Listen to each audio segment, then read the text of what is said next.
Okay, thank you very much. Thank you all for being here and joining the first cabinet meeting of 2019. It's going to be a very exciting year. I think it's going to be a very good year. Some people think it'll be controversial and tough, and it probably will, but we're going to get a lot done. I think we can work with the Democrats actually and get quite a bit done. And we're looking at infrastructure. We're looking at many things that can happen.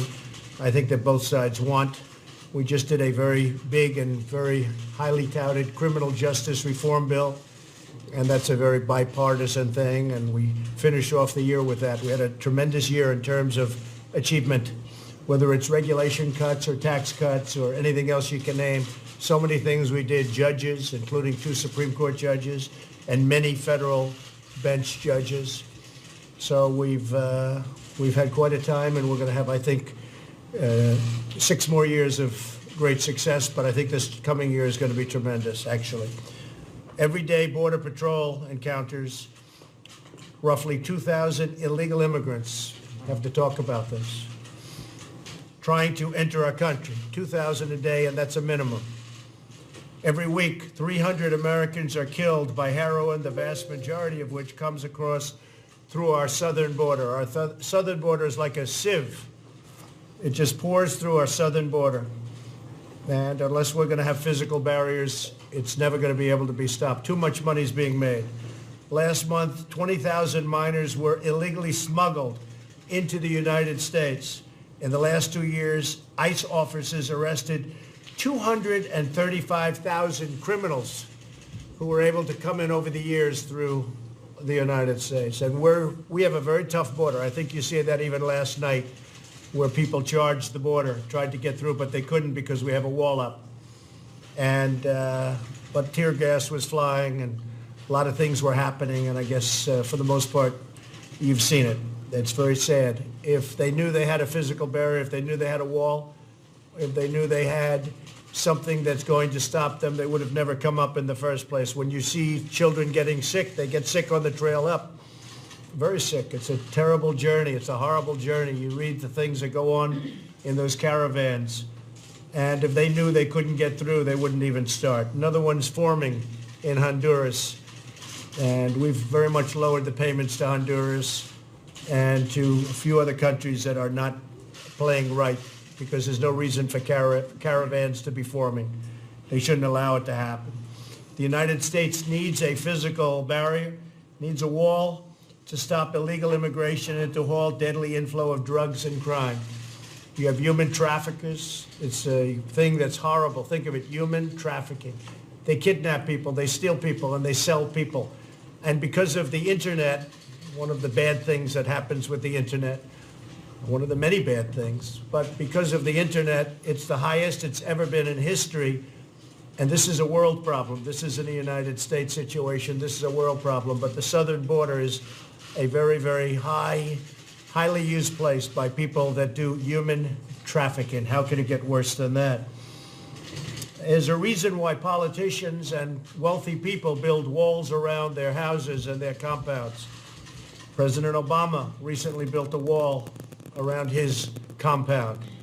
There's a reason for it, and I don't blame him. We're in a shutdown because Democrats refuse to fund the border security. They try and make it like it's just about the wall, and it is about the wall. I said over the weekend to a number of people that, the wheel, the wall, there are some things that never get old. It's never going to change. The wall is your number one point of security. If we had a wall, and we will. And by the way, for those that don't know, we don't want to talk about it all the time, but we've done tremendous amounts of renovation of existing walls and fences and brought them back into brand new condition. We've spent a lot of money on it, doing it properly. So we have a lot of brand new fencing. If you saw last night, they tried to come through a wall area. The wall existed. If it didn't exist, you would have had hundreds of people just flowing into our country. Some of these are criminals. Some of these will split up families by killing people and hurting people very badly. But if we didn't have a form of barrier up last night, you would have had a lot of people, all those people would have been able to come through. We're in the shutdown because of the fact that the Democrats are looking to 2020 They think they're not going to win the election. I guess a lot of signs point to the fact that they're not going to win the election. I hope they're not going to win the election. But they view this as an election point for them. I actually think it's bad politics, but I'm not thinking about the politics. I'm thinking about what's right and what's wrong. And we need a physical barrier. Everything else is bells and whistles. I know more about drones than anybody. I know about every form of safety that you can have. And it's all good, but it's just very minor compared to the power of a wall. All of the people you see coming up, if they knew we actually had a physical presence there, a physical barrier, even when you have the soldiers who have been fantastic, we've had our military. But when you have the military, you have Border Patrol, you have ICE. It doesn't, I mean, it's great to have, but you have 2,000 miles. You have anywhere from 500 to 600 miles where you need the barrier. Some of it we've now completed, as you have seen and as I've told you. But we need barrier because you can't put a soldier every 100 yards. If you had a lot of people, you're going to put them every 100 yards. People are going to go right through. There's nothing you can do about it unless you're willing to build a wall. And walls work. If you look at Israel, I was with Prime Minister Netanyahu, and he threw up his hands. He said, I don't understand why they fight you in a wall. In Israel, as you know, they built a wall. He said 99.9% it works. And it would with us too. It would work almost 100% of the time and would have much less of a problem. And we'd save money, so much money, on a monthly basis. Probably would pay for itself in a month or two because we lose pretty close to $250 billion on illegal immigration. And I would say that it could be on a monthly or a couple of months, it would pay for the wall, pay for what we're talking about. The House, as you know, approved $5.6 billion. And that's a very small price to pay for total security on the southern border. The drugs alone that nobody can even calculate, it's such a big number. The money you'd save just on drugs and helping families where all of this horrible stuff doesn't come through on the southern border, right there you'd save, and you'd save a lot. The new Pelosi bill, and by the way, we're having, I guess they call them the Big Eight, so the Big Eight plus me are meeting in a little while. I think it was going to be 3 o'clock to discuss the border. We have ICE and we have Border Patrol. They're going to make a plea for the wall. They need the wall. They can't do it without the wall. All they can do is add many, many more men and women, but the protection isn't good because you're going to go to a certain area, you don't have the wall, they're going to walk right through. Like the killing that took place a few days ago, the young police officer, great young, beautiful person, great family, just took a picture with his son and his wife for Christmas, and a few hours later he was shot and killed by somebody that just came across the border. Things like that wouldn't happen, or certainly they'd be happening far, far less. Now the Democrats in the bill want $12 billion additional for foreign aid. They want $12 billion more. It's $54.4 billion, which is by itself a lot. But in foreign aid, they want $12 billion over the $54 billion. Think of it. We give $54 billion, a lot of it because they want to give it. They don't even know who they're giving it to. In many cases, people don't even know the name of the country. They know nothing about the country. And yet, so they're going to give $54.4 billion in foreign aid, but they want $12 billion more than that in foreign aid, but they won't approve $5.6 billion for a wall that's going to pay for itself almost on a monthly basis. It's just politics, folks. It's purely politics. So we have a lot of loopholes, whether it's catch and release, the world's most ridiculous loophole. You catch somebody and then you release them. Now what we're doing is we're catching and retaining. The problem is we have to build vast fields of rooms and places for these people to stay that we're catching, and it's physically not possible, nor is it possible even cost-wise. But we're catching and retaining. You have the lottery system, the visa lottery system, where we bring people into our country based on a lottery. We want to end all of this nonsense, the visa lottery system, so they pick them out of a jar. We want to pick people to come into our country on the basis of merit and talent, so that all of the companies that are moving in, we have large numbers of companies, many companies, more than we've seen in many years. The companies that have left our country are coming back because of what's going on. You see, our job numbers are great. We need people to come in, but we can't have these loopholes. These loopholes are crazy. One thing I have to say, DACA, we are all for DACA. The Republicans are for doing something with DACA, but it's been so misreported. We had the confines of a deal, and the $25 billion didn't just cover a wall. It covered a lot of border security. We have a lot of that. It's been covered very incorrectly, but it's confusing to a lot of people. But we were close to having a DACA deal, and then we had a judge rule from the Ninth Circuit, amazing ruling, and he said DACA was okay, even though when President Obama signed it, he essentially said, well, probably can't sign this, probably not legal, but I'm going to sign it anyway. And so everybody thought that it was going to be easily overturned by the judge, and the judge amazingly ruled in favor of that signing, even though President Obama didn't think it was going to hold up as he signed it. He said it. Go back and check. And then you had it upheld in the Ninth Circuit on appeal, and now it's going to the Supreme Court of the United States. We had a deal pretty close to being done, and a lot of people say I backed away from that deal. I didn't back away. The minute the judge overruled the case and they allowed DACA, they didn't talk to us about, and I don't blame them, they didn't answer the calls. They said, well, we're not going to prove that. We won the case. Why should we make a deal with DACA? I think it's going to be overturned in the United States Supreme Court, and I think it's going to be overwhelmingly overturned. I mean, nobody thinks that should have happened. We think it was a fluke, and it was a disgraceful situation that a judge ruled the way the judge ruled. But we think it's going to be overturned. It's now going, as you probably heard 2 weeks ago, it's now going. It will be in the United States Supreme Court. So if we win that case, and I say this for all to hear, we'll be easily able to make a deal on DACA and the wall as a combination. But until we win that case, they don't want to really talk about DACA, although they should, because there are those that don't want to allow DACA. I happen to think that we can do something with DACA. Mike agrees, other people agree, some people don't. So I think they're foolish if they don't want to make a deal with DACA, because if we get overridden, that means everybody that's been here has to leave the country. So there are a lot of things going on.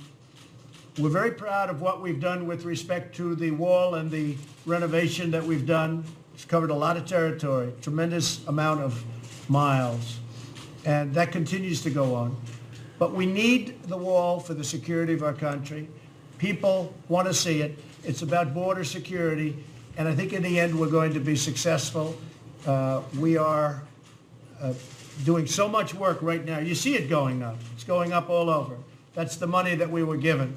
I want to thank the military, because the military has been fantastic. We've been working with Pat Shanahan, who is acting Secretary of Defense, he's been such a pleasure to work for and I work with. We worked really hard over the last, actually 4 or 5 weeks, and so much has been done, not only in terms of protection, but in terms of helping us with respect to areas that we need help for physical barriers. The military has been really great. The Army Corps of Engineers has been fantastic. And so with that, I think what I'll do is I'll ask Pat to say a few words, and then I'm going to ask Matt and Kirsten to say a couple of words. Maybe I'll start with Pat Shanahan. Yeah, thank you, sir, and Happy New Year, everyone. Maybe just 3 points to share with all of you. First is we've been very, very closely coupled with Kirsten, Custom Border Patrol. I was speaking with General O'Shaughnessy, the commander at NORTHCOM, sends his best. The team is executing operational training every day. The collaboration has been seamless.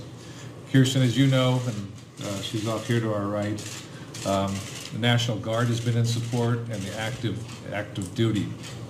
Maybe a shout out. Manny Padilla, Kirsten, has done an exceptional job. When I was talking to General O'Shaughnessy, he said Pete Flores and Kevin McAleenan. We've just had exceptional interaction. The second is, and you highlighted it, restoration of the fences, building out of additional mileage for the wall. The Army Corps of Engineers is dialed in on doing this cost effectively, quickly, and with the right amount of urgency as to where we can build additional stand-up walls quickly and then get after the threat. The threat is real.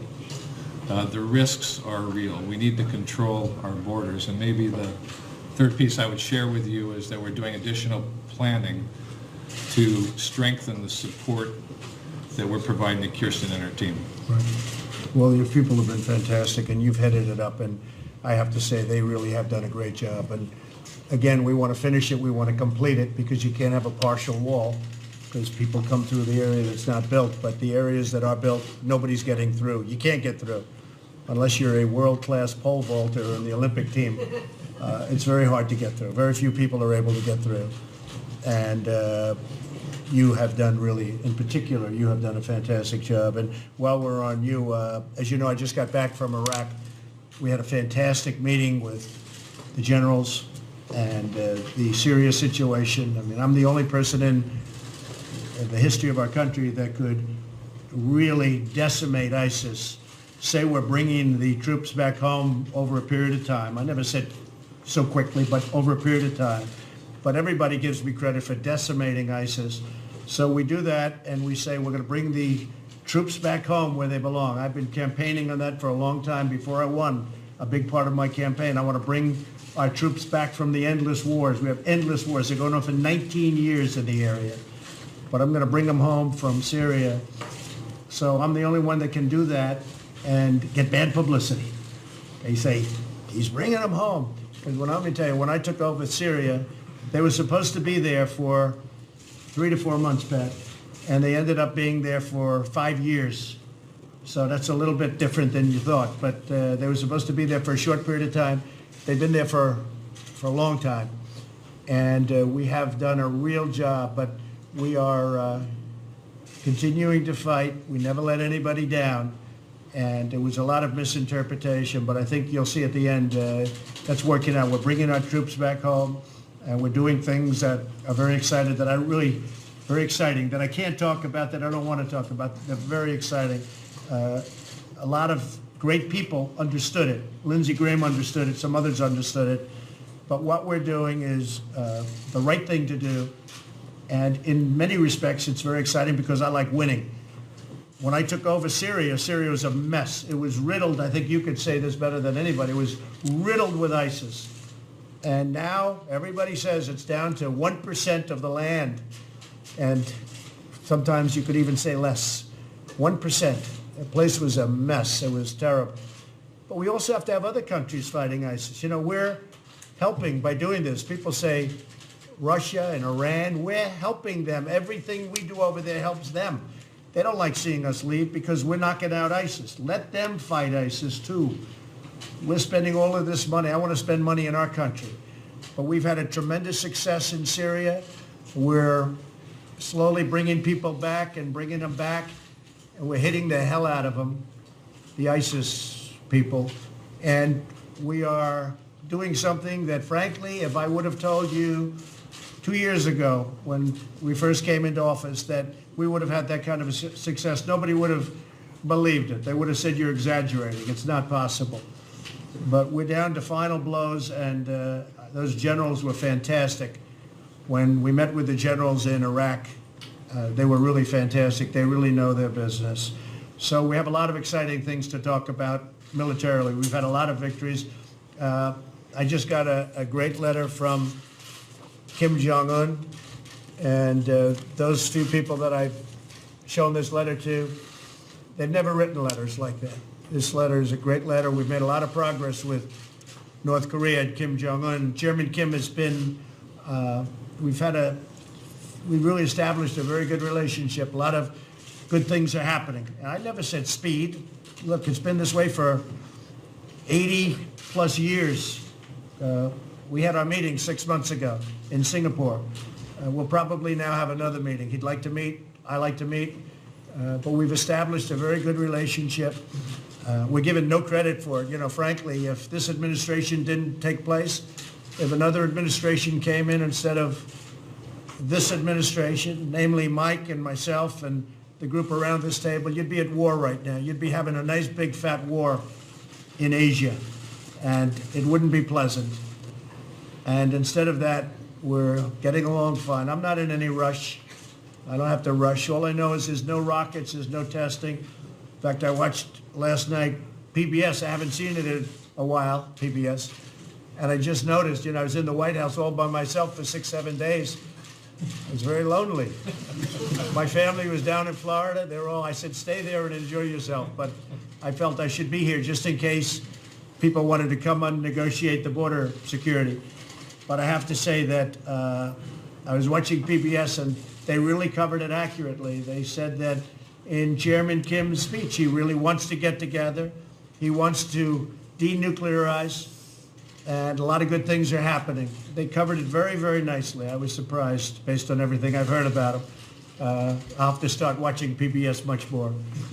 But they covered it very accurately, and I actually put a quote out last night about what they said, but that was very accurate. They really do want to do something. Now, does that mean it's going to be done? Who knows?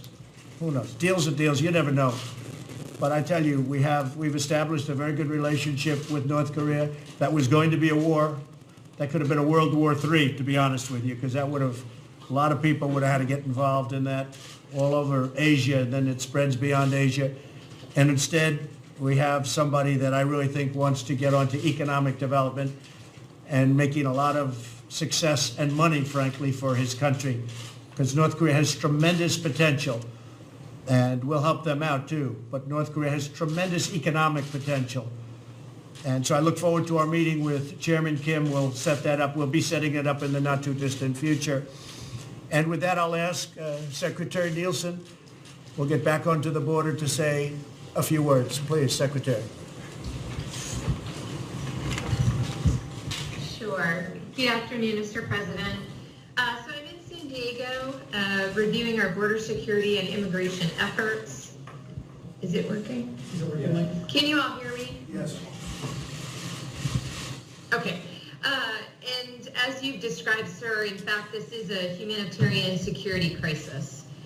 We're doing our best out here. I always want to take an opportunity to thank the great men and women of the Border Patrol and Customs and Border Protection, but the system itself is simply overwhelmed. This is my 17th trip to the border in the last year, and I can tell you, unfortunately, the crisis is getting worse. Our immigration system is simply badly broken. So let me start by saying, from a DH perspective, Mr. President, now more than ever, we need the wall. Today, I'm going to talk quickly about how bad the crisis has gotten, but to fix it, we need what our frontline operators are demanding, which is a barrier that will keep illegal aliens, drugs, criminals, terrorists, and other threats from entering our country. Walls work, as you said. It's not a political issue, it's an operational one. We've seen the successes of walls in El Paso, San Diego, and in El Centro sector, which kills about 72,000 Americans every year. The southern border is also the primary entry of 3,000 special interest aliens coming into our country along the southern border. These are aliens that have travel patterns or other characteristics of concern to the intelligence community. Mr. President, we need a strong border wall system to keep these threats and others out of the U.S., and I strongly support your continued efforts to obtain the needed resources from Congress. And if I could, let me just give you a little bit more about the crisis.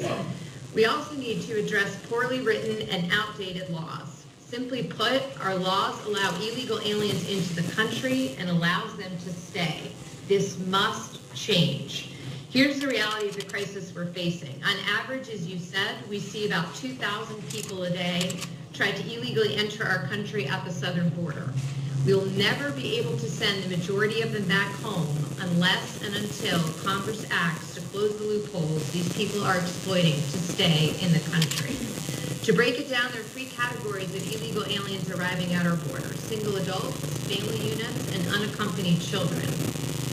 In the past, single adults have been the vast majority of illegal aliens. They're still the easiest for us to handle. We're able to detain and deport them quickly.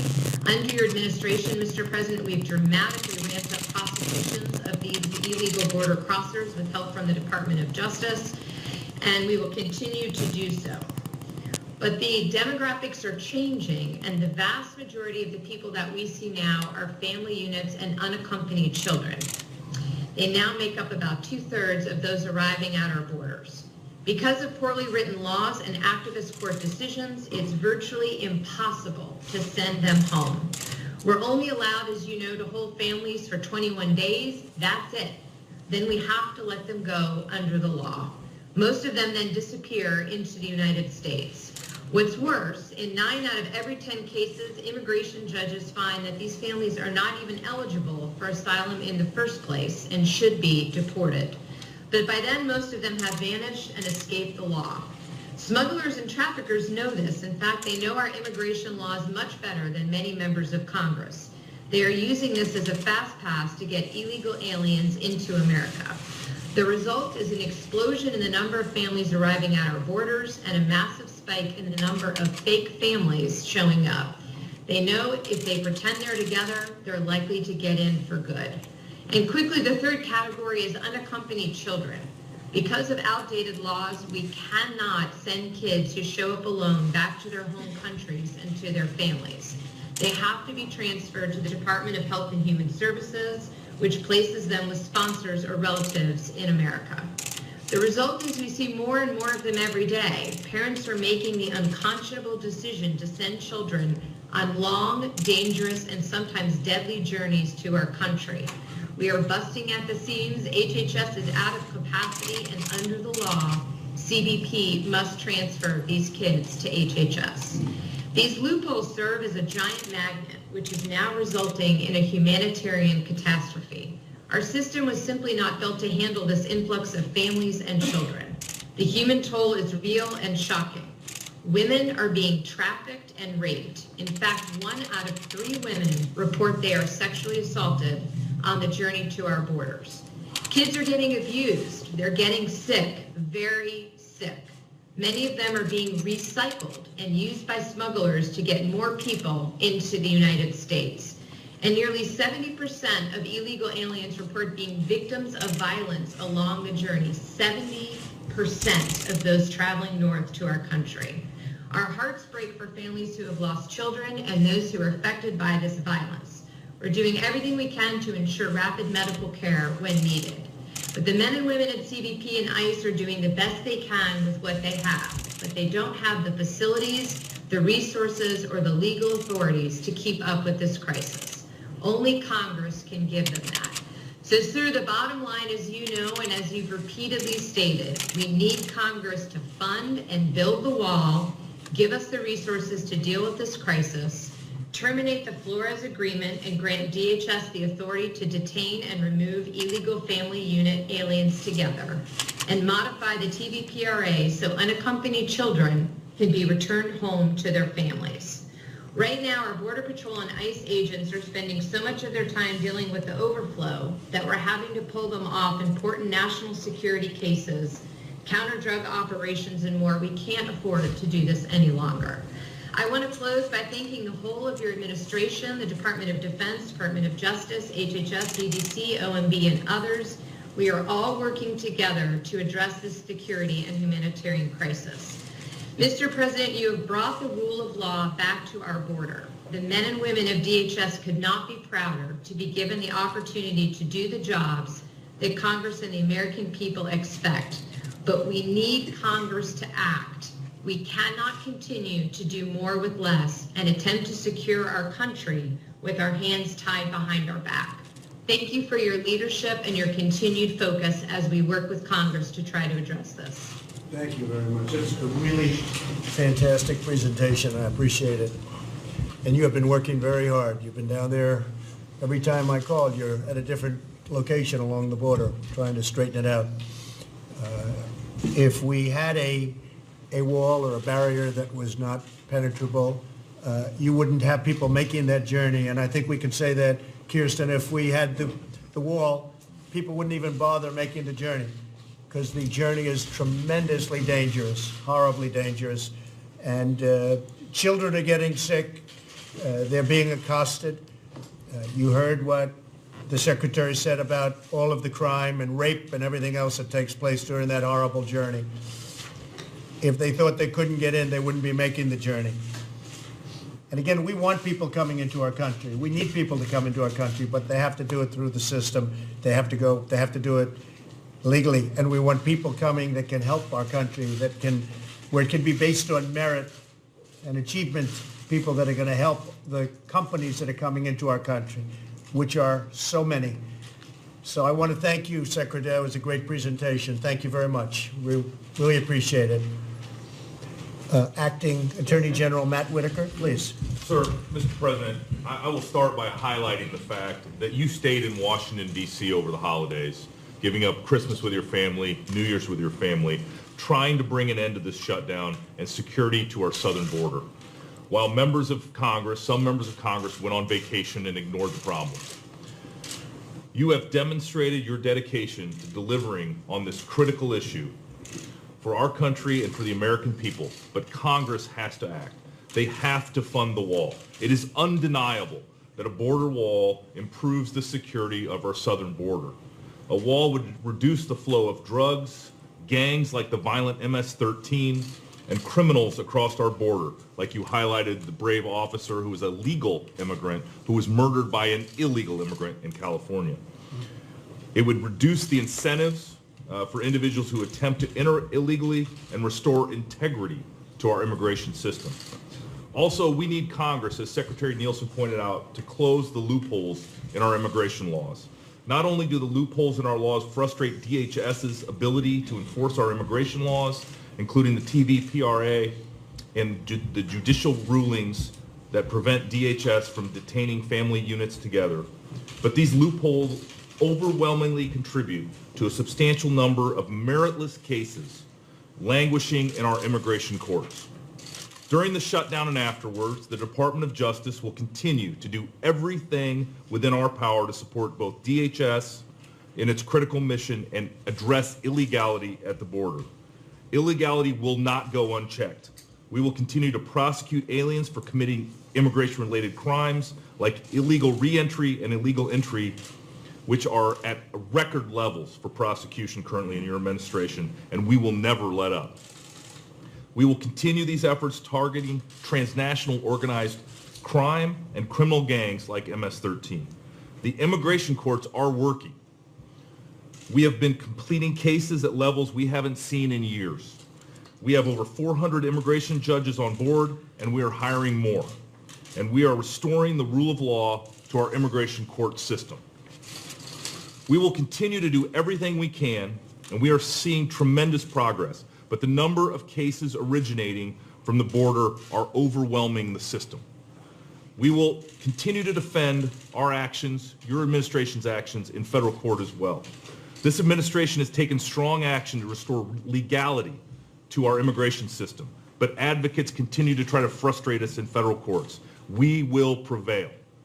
And finally, and I cannot stress this more, that we need Congress to act, to show up, to negotiate with you, and to solve these challenges that our country faces. The Department of Justice will work every day to support this administration, to support DHS, to support HHS, but we need Congress to do something instead of just going on vacation and avoiding the issue. We need Congress to fund the wall, fund the government, and close the loopholes in our laws. If Congress wants to have catch and release at the border and more drugs, gangs, and crime to come into our country, it can continue to refuse to provide the funds that we need to build the wall, and it can continue to refuse to close the loopholes in our immigration laws. That is the choice, sir. That's great, Matt, and thank you very much. So true. And you mentioned one thing about courts, and I know you're hiring judges, but we're one of the only countries that anybody knows of where if you step 1 foot into our country, you now have a court case. Other countries, you step a foot and they say, get out. They put you out, or worse. with our country, if you're able to put a foot onto our land, basically that's what catch and release is, or even beyond that. But now you end up with lawyers and judges and things, it's so ridiculous. This is the system that we have, and nobody pointed it out until we came along. So you end up in a court case to tell somebody, normally it's like, hey, you're on our land, we don't want you, and you have to come through legally, get out. No, we catch, we do paperwork, we bring them to court. You can never have enough judges because you're talking about thousands, tens of thousands of people.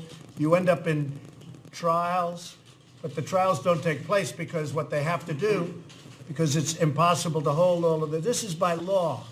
This is by these idiotic laws given to us largely by the Democrats, mostly by the Democrats, that we can change in 1 hour if people got together. So we end up with court cases for people that just happen to step a foot on our land. You can't take care of that. You're talking tens of thousands. I think we have close to 800,000 pending lawsuits. And what happens, these people disappear into the United States, never to show up for their case, which ends up coming back in about 3 years, 4 years, 5 years, and even longer. It is the most ridiculous system. We should be able to say, sorry, you can't come in. You have to come in legally. And that's your court case. What we have done with asylum and all of this, we're trying to be the nicest people on earth, and it's destroying our country. And I think, honestly, if I didn't come along, nobody would even be talking about it, and it would be just as bad. But our country gets eaten alive by what's happening at our southern border. So we've got to do something about it, and we're doing it now. That's what we're doing. And one of the things we can do is the wall, because we won't have problems. It'll take care of a large number of the problems. Even the changing of some of the laws won't be nearly as important, because a lot of people won't come up because they know they can't get through, and if they do come up, they can't get through. One of the other things I'd like to mention is I had a very successful meeting about a month ago with President Xi in Argentina, president of China. And he and I had a meeting that was going to be 45 minutes. It lasted close to 4 hours. It was very successful. One of the things I asked him to do was fentanyl, if you would criminalize it, because it's not criminal. And China has very strong criminal penalties. It's called the death penalty. If you would criminalize fentanyl, it would really help us, because we're losing 80,000 people a year with fentanyl. 80,000. Think of what 80,000 people, that's like a football stadium full of people a year from taking this horrible drug, most of which comes out of China. And he's agreed to criminalize it. That was a big statement. He agreed immediately. And by the way, it wasn't a long negotiation. It was really a negotiation on trade, which is coming along very well. We'll see what happens. But before I started with trade, I talked about fentanyl. And he agreed to criminalize it, and criminalize it at the highest level, which means, I assume, death penalty. So that's going to be put into effect fairly soon, and that should have an amazing impact on the fentanyl coming into our country, which is right now just about the worst thing we have coming in. It's nothing worse. It's just, this stuff is really brutal and really terrible. So I want to thank President Xi of China. Rick Perry is here, and he was a great governor of Texas for a long time, knows probably more about the border than anybody. This is a little unexpected, but I see you here, Rick. I'd like to have your feelings on the barriers that we have to put up. I know you feel very strongly about it, and you know the area very well. Yeah, I think, Mr. President, your focus on this is really important. While I was the governor, I tried with very poor results to get the previous administration to recognize the lack of support that the state of Texas was getting, and we ran numerous operations along the border. Mr. Vice President, you as the governor, we talked about it at Governor Association meetings about the challenge that we had with that 1,200-mile border. 2/3 of the border is, of course, with Texas and Mexico and the United States and Mexico. But the challenge has always been the lack of support from Washington, D.C. to have a chief executive finally recognize that it's going to take Washington acting to address this issue is really heartening from my perspective, having basically been ignored for those 8 years as I was the governor and the previous administration. But it's this message that comes that from the media, from those that, for whatever reason, don't want to secure that border, that you can come and be rewarded. That's got to stop.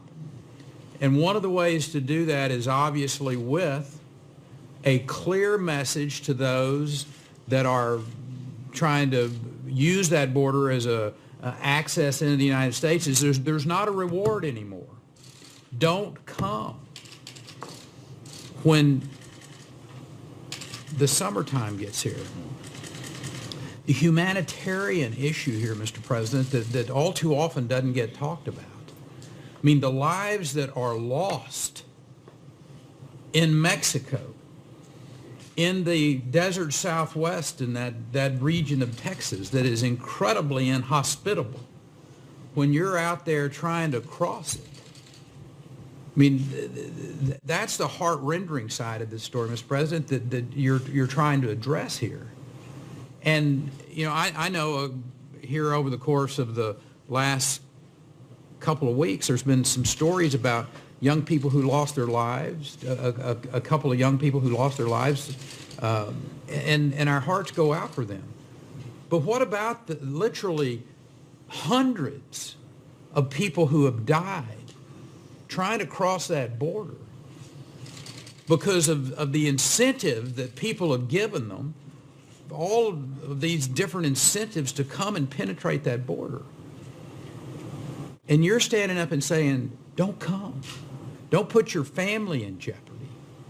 I'd personally like to see the media really get, focused on those stories about what you're doing to stop that type of danger and frankly hostility to these individuals.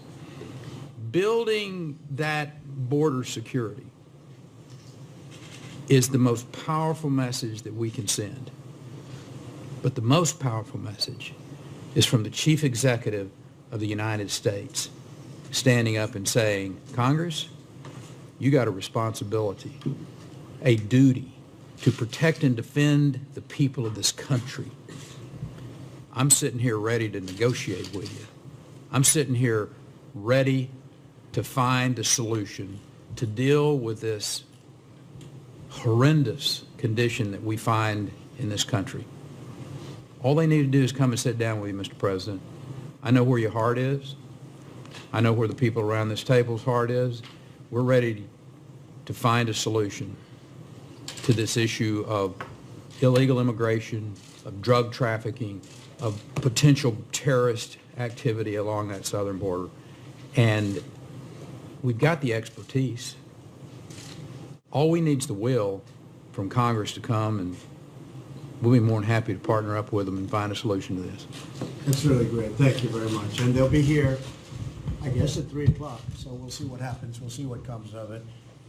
I have to say that it would be a lot easier if I never took up this issue, if I just left it the way it was, where people stream into the country, and we've had tremendous difficulties. You look at the numbers, you look at the crimes, you look at what we do, what we're doing now. We're taking out thousands and thousands of people that are in, as an example, MS-13, the gang. It's a brutal gang, a vicious gang. They love using knives because they're far more painful than guns. And what they do to people is incredible. And we're moving them out by the thousands. People don't talk about that. We're moving them out by the thousands. They came here over years, and they've taken over towns in Long Island and other places. They're bad people.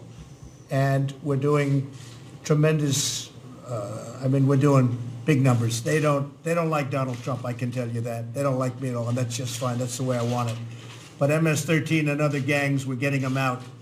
And ICE and Border Patrol, these people have done an incredible job. They are going to be making the presentation at 3 o'clock to the folks coming up from Congress. But I have to tell you, it'd be a lot easier if I didn't do anything, if I just sat and enjoyed the presidency like a lot of other people have done, and don't bring up the southern border, and don't talk about all of the problems that were taking place at the southern border that nobody wanted to discuss. The fact that people were just flowing like it was water, and a lot of things happened. They'd stay in.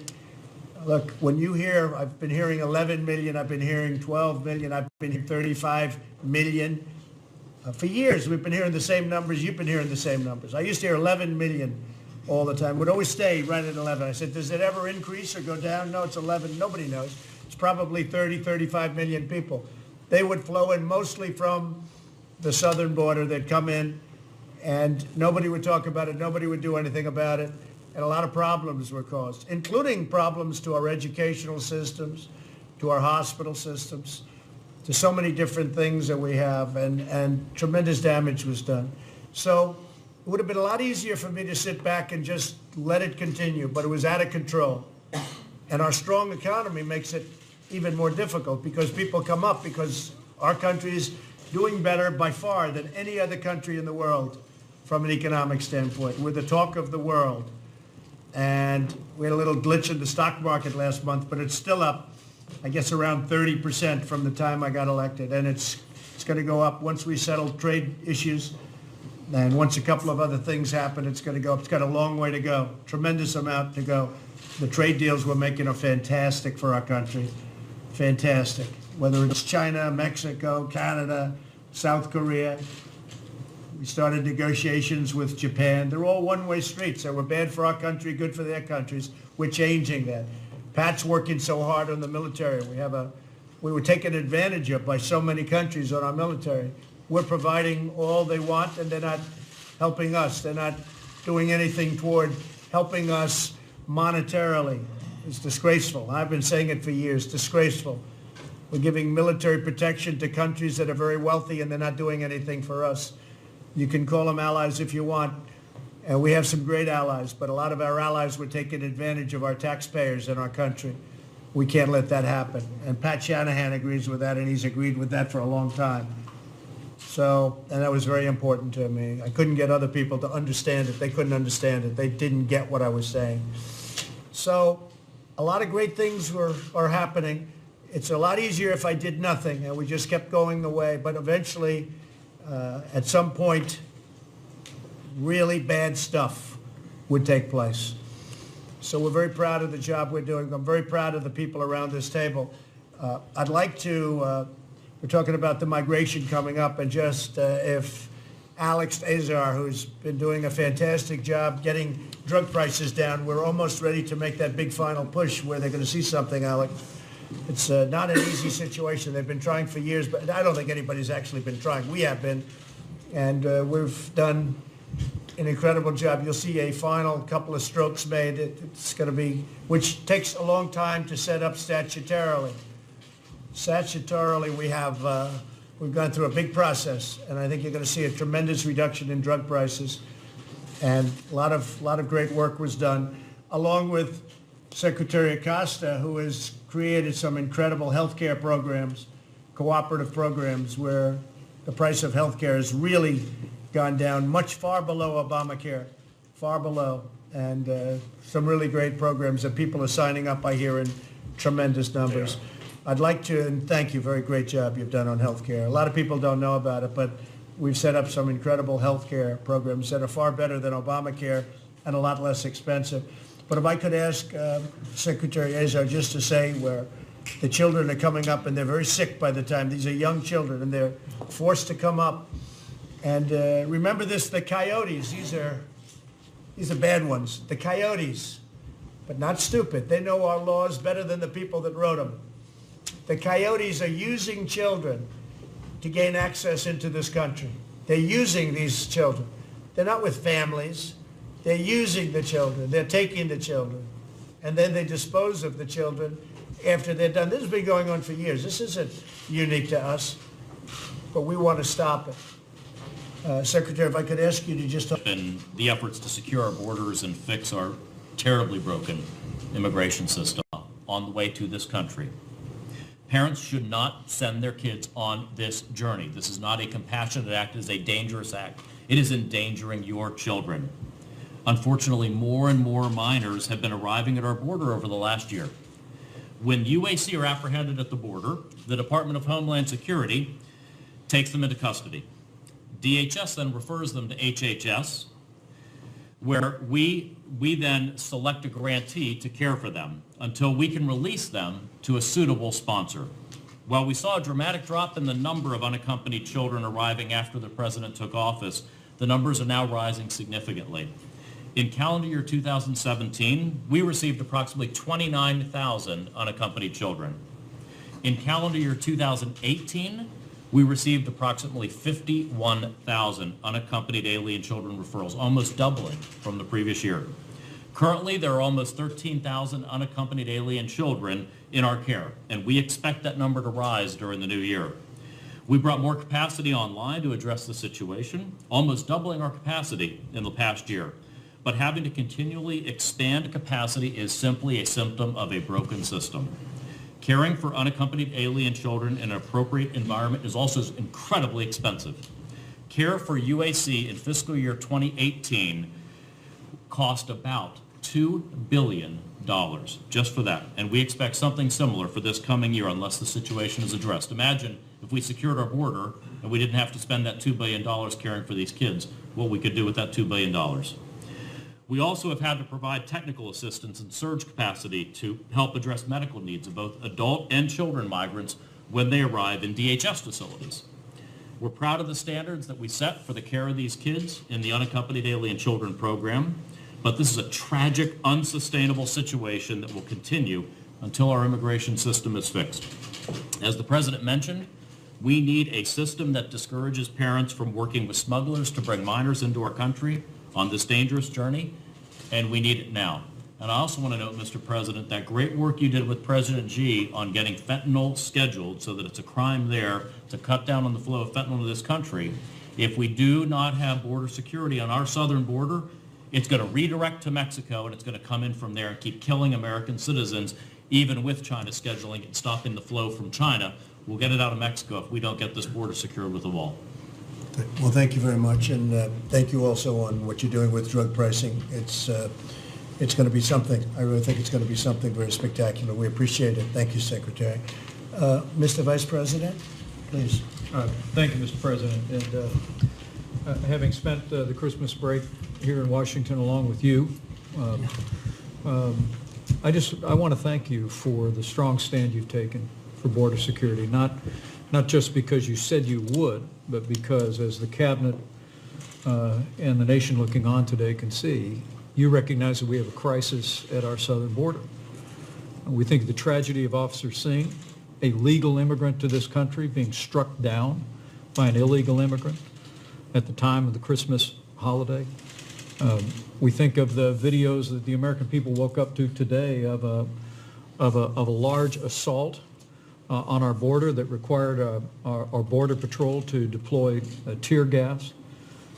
This is the information you hear every day, we are made aware of every day, but you bringing it before the American people and being willing to take a strong stand to shut down the government until we secure the funding to build a wall and bring about the kind of changes that will achieve true border security, I know is something that millions of Americans appreciate, and I personally appreciate your stand. You gave the numbers before, but they're worth repeating. 17,000 criminals have been apprehended attempting to come into this country. Since this administration took office, 235,000 criminal illegal aliens have been apprehended by Immigrations and Customs Enforcement in this country.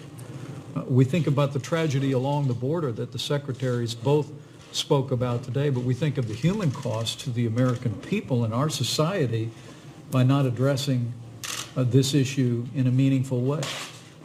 Mr. President, you directed our entire team to reach out to Democrats in the Congress. We met several times before Christmas, and Mick Mulvaney and I traveled, and we met with Leader Schumer, and there we presented a good faith offer to resolve this issue, to achieve a principled a compromise, only to find out days after Christmas that the Democrats had stopped negotiations altogether. They're coming here today at your invitation. Our sincere hope is that, confronted with these facts and with the information that we will review again today, is that Democrats on Capitol Hill will join Republicans and will join in your call to achieve real border security. And as you said yesterday, we're ready to deal. We have an offer on the table that would reopen the government and achieve border security. I know other senators are talking about fresh ideas, some of which you've reflected on today, and I know we'll give due consideration to those issues, but we owe the American people nothing less than our best efforts, not just to reopen the government, but as you've made clear, to reopen the government once we have the resources to build a wall, a physical barrier, and make measurable progress on achieving real border security. That's right, Mike. Thank you very much. It's true. I want to thank Mick Mulvaney. He's been really an activist. He has got great energy, and you're doing a great job. As chief, we appreciate it. Pulled everything together very quickly. Things are going very well. Again, I want to say that Middle East, we inherited a lot of problems. When I became president, I took over a whole lot of problems. The Middle East, the southern border, North Korea, and that was the easy stuff, okay? We took over a lot of problems, and we've done, I think we're going to do well with all of them. I think we're doing really well. We're doing, whether we should have ever been in the Middle East or not, that's a question for a lot of people. You know where I come from on that. But we're doing something very special, I think, in the Middle East. I think you're going to see that. And I follow what I said in the campaign for a long period of time. But we're doing a lot more work and a lot more result than I ever thought we could do and that I could do as president. With North Korea, you know how I stand on that. It was rough there for a while. And if you go to before I got elected and you looked at what was happening and you look at what's going on right now, the relationships really have been very good. We'll see what happens. You know, I always say it's deals, it's dealing with people. But I will tell you, we have, I know you guys would love to see what's on this letter. And I'd frankly love to read it to you. But we have a very good relationship going. So yeah, time will tell. Time will tell. But, and the economy is doing fantastically well. Unemployment's at a record low. Unemployment for Black, Hispanic, Asian is at the lowest it's ever been in the history of our country. Even Kanye West came out today and said great things about Trump. He's a good guy. But he said great things about us because he sees what we're doing. He's smart and he sees what we're doing. You know, when you have record low in the history of our country unemployment for African Americans or for Asians or for Hispanics, that's tough to beat. That's tough to beat. So we're doing very well. The world isn't doing so well, unfortunately. The world, you know, does have an impact on us. China's gotten hit hard and other places have been hit hard. Europe is not doing too well. But they'll come back. We have to do what we have to do. But we are doing well. We are doing very well. So I want to thank everybody very much. I want to thank the cabinet. We'll stay around for a little while and talk about some other issues. Great job. Thank you very much to everybody. And thank you to the media. Thank you very much. I was lonely over the weekend and I was in Washington hoping that we'd see a little action. I'd get a call and say, let's get together and let's work hard. But they chose Hawaii over Washington. And we're going to see. I really believe that they want to do something. And what Mike said is true. There's been a lot of good discussions going on.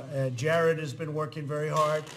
And some of the talent we have around this table has been, even though they're not on that issue, they've been working hard. They have a lot of friends in Congress, on both sides of Congress. And we actually have a lot of good discussions going on. I think that the Democrats want to see something happen. And I can tell you, I know that the Republicans want to see happen. But you can't have border security without the wall. You can't have border security without a very strong barrier. Call it anything you want, that doesn't matter. But it's got to be very powerful. It's got to be very strong. Something that people cannot just walk through. You have that. Many of the problems that we've spoken about today will totally disappear. Even some of the laws that we have to have changed. We have to have changed right now because they come into the country. We have to have laws once they enter. And nobody's going to be able to enter when we do it the way we're doing it. So we've made a lot of progress on the wall, a lot of progress on the renovations. Much of that is finished. And we just gave out a large, Secretary Nielsen, we just gave out, and we're in the process of giving out additional large contracts for many miles, 115 miles of wall in a very important area, as I said to you over the weekend. And I just appreciate everybody coming. It's our country had a lot of problems when I was elected, and we have a lot less problems now. And I think a lot of the big ones, we're in the process of getting them solved. The southern border would be one, but we have a lot of others too. And we're in the process of solving problems that a lot of people thought were not solvable. And the easiest way when you don't have a problem that you think is not solvable, don't do anything. Just sit back and enjoy the presidency. But I can't do that. I want to get them solved for the country because we have a long way to go. This country has a great future with tremendous potential. We have a long way to go.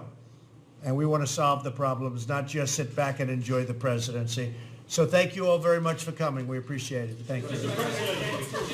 Thank you, Mr. President, and Happy New Year. I'm You going to too. ask you a few questions. Most notably, is there a number below $5 billion that you might be willing to accept in order to reopen the government and get this thing moving forward? Well, I'd rather not say it. Could we do it for a little bit less? It's so insignificant compared to what we're talking about. You know, I've heard numbers as high as $275 billion we lose on illegal immigration. And here you have a wall where you're talking about to complete, because again, a lot has already been done. You know, we've been getting money in. Somebody said that we didn't spend the money. Well, we have spent it, but we don't pay contractors before they finish the job. That's one of the other things that Pat and I sort of instituted. We like to have people do the work. So if we're building a wall, we're paying as they build it. We pay it when it's finished. So they do a good job. This way, if they don't do a good job, we don't pay them. So not all of the money has been paid, but the money has been used. So maybe you guys can remember that when you say that I haven't spent the money. We spent the money. We want to finish it up. The $5.6 billion approved by the House is such a small amount compared to the level of the problem. When you see that the Democrats want to give away $12 billion extra, and we're giving away $54 billion in foreign aid. So we give money to countries, but we don't give money to our own country, which is another thing that I've been complaining about, and we're cutting that back. It's very unfair when we give money to Guatemala and to Honduras and to El Salvador, and they do nothing for us. When we give money to Pakistan, $1.3 billion, I ended that. A lot of people don't know it, because they haven't been fair to us.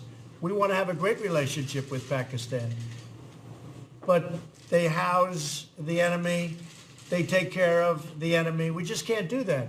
So I look forward to meeting with the folks and the new leadership in Pakistan. We'll be doing that in the not too distant future. But I ended the $1.3 billion that we paid like it was water. We just pay it to Pakistan. So I ended that. And we ended a lot of other money that's being sent out on a monthly basis and a yearly basis to countries that don't even vote for us in the United Nations. We give them billions of dollars. They don't even vote for us in the United Nations.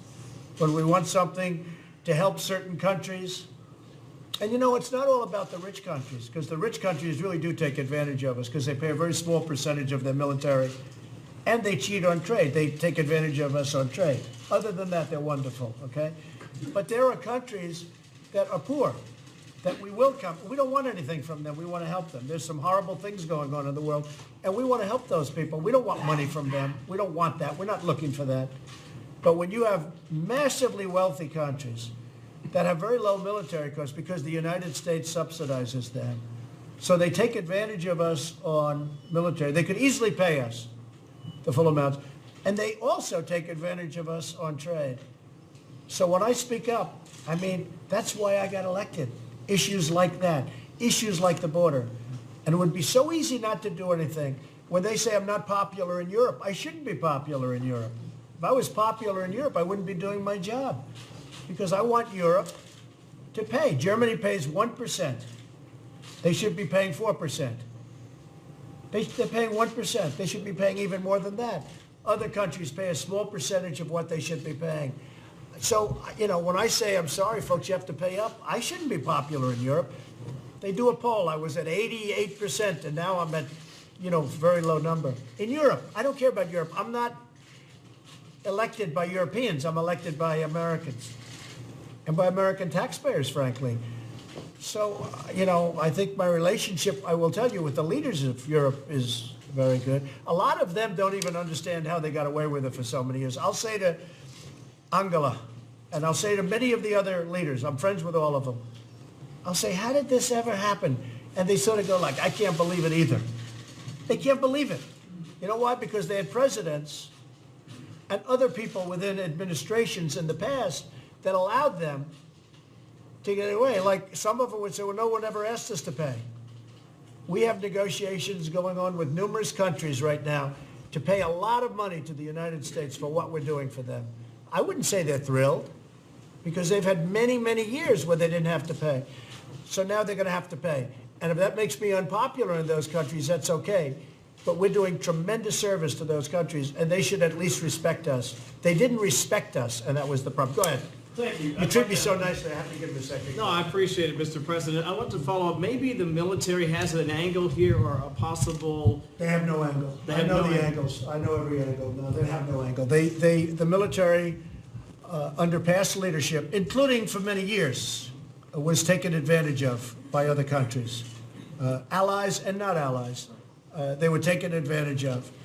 And our country has to be respected. We're not respected when we do that. When we're taking, when horrible things are happening on trade, where we have barriers put up, where we have tariffs put on, and we open our country up, we just open it up, where cars are sent into our country with virtually no tax, no nothing, and yet they won't accept our cars.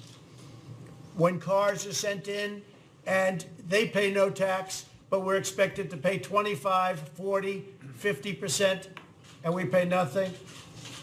I'll be honest with you, it's just not in my DNA. I don't know how people allowed that, in my position, allowed these things to happen. And we're not allowing it to happen anymore. I could be the most popular person in Europe. I could run for any office if I wanted to, but I don't want to. I want people to treat us fairly, and they're not. And it's not, there's no angles. There's no angles. There's nothing to do. When a country sends us 200 soldiers to Iraq, or sends us 100 soldiers from a big country to Syria or to Afghanistan, and then they tell me 100 times, oh, we sent you soldiers, we sent you soldiers. And that's 1/100th of the money that they're taking advantage of. They're just doing that to make me happy or to make past presidents happy. I've heard past presidents, well, they're involved in the Afghanistan war because they sent us 100 soldiers. And yet it's costing us billions and billions of dollars. I mean, I could give you an example where I get along very well with India and Prime Minister Modi, but he's constantly telling me he built a library in Afghanistan. Okay, a library. That's like, you know what that is? That's like 5 hours of what we spend. And he tells it, and he's very smart. And we're supposed to say, oh, thank you for the library. I don't know who's using it in Afghanistan, but one of those things. But I don't like being taken advantage of. What other countries have done for the last long period of time is give us some soldiers